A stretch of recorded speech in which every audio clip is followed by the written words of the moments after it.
আমাদের আজকে থেকে যে সর্বাত্মক আন্দোলন, সর্বাত্মক কর্মসূচি, এই কর্মসূচি কিন্তু হঠাৎ করেই আসেনি।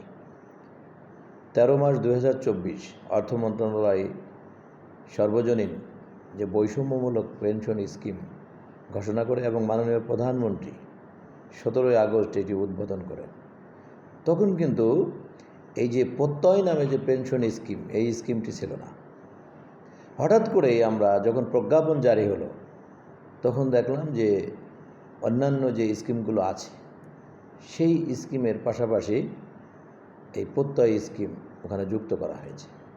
মাননীয় প্রধানমন্ত্রী উনি ঘোষণা করেছিলেন যে যারা নির্বাচনী ম্যানিফেস্টোতেও ছিল যে যারা সমাজে যারা পেনশন ভোগী না, যারা চাকরি বাকরি ব্যবসা বাণিজ্য বা প্রবাসে চাকরি করে পেনশন পায় না, ছেলেমেয়েরা শেষ জীবনে দেখে না, সুতরাং তাদের যাতে পেনশন ইনশিওর করা যায়, এই জন্যে তিনি মনে করলেন যে সকল নাগরিকের জন্য একটা পেনশন সিস্টেম চালু করতে হবে।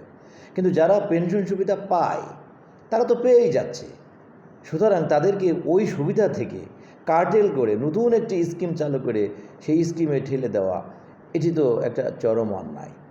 আরেকটি হলো যে একদিন আগে জয়েন করে একজন শিক্ষক বা একজন কর্মকর্তা বা একজন কর্মচারী বিশ্ববিদ্যালয় লেভেলে সে যে সুবিধা পাচ্ছে, একদিন পরে জয়েন করে এই সুবিধা একটা আকাশ পাতাল ফারাক।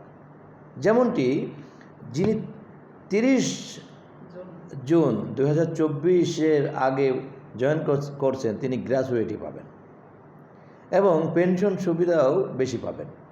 অন্যদিকে যারা 30 জুনের পরে 1 জুলাই থেকে যারা জয়েন করবে তারা কোনো পেনশন গ্র্যাজুয়েটি পাবে না। তারা যে পেনশন পাবে তাও কি, তারা যেটা জমা দেবে মাসিক বেতন থেকে 10% হারে যেটা কর্তন করা হবে, সেই কর্তন থেকে তাদেরকে পেনশন সুবিধা দেওয়া হবে। তাহলে একদিন আগে জয়েন করলো আর একদিন পরে জয়েন করলো, এর জন্য তো কোনো ব্যবধান করা যায় না এবং এটা আমি মনে করি এটা সংবিধানেরও পরিপন্থী।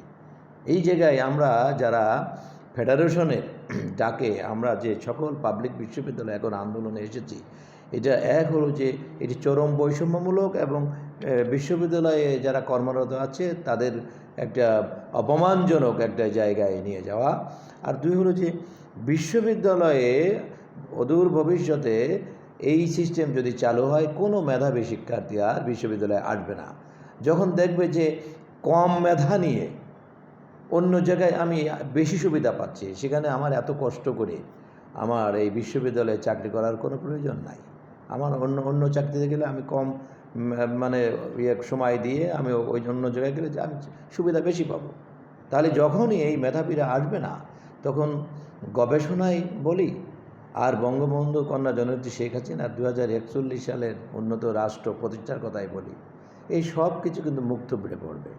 আমরা কিন্তু শিক্ষার্থীদের আমরা ভবিষ্যৎ, উজ্জ্বল ভবিষ্যতের কথা চিন্তা করেই আমরা এই আন্দোলনে আছি। সুতরাং শিক্ষার্থীদের এই ইতিবাচক দিকটা আদায় করতে গিয়ে আমরা জানি যে তাদের একটু সেশন জ্যামের দিকে হয়তো যেতে হতে পারে, কিন্তু এই বিষয়টি যারা অন্যায়ভাবে চাপিয়ে দিয়েছে তারা যদি এই বিষয়টা আজকেই সুরাহা করে নেয় তাহলে তো আর সেশন জ্যামের কোনো সুযোগ থাকলো না।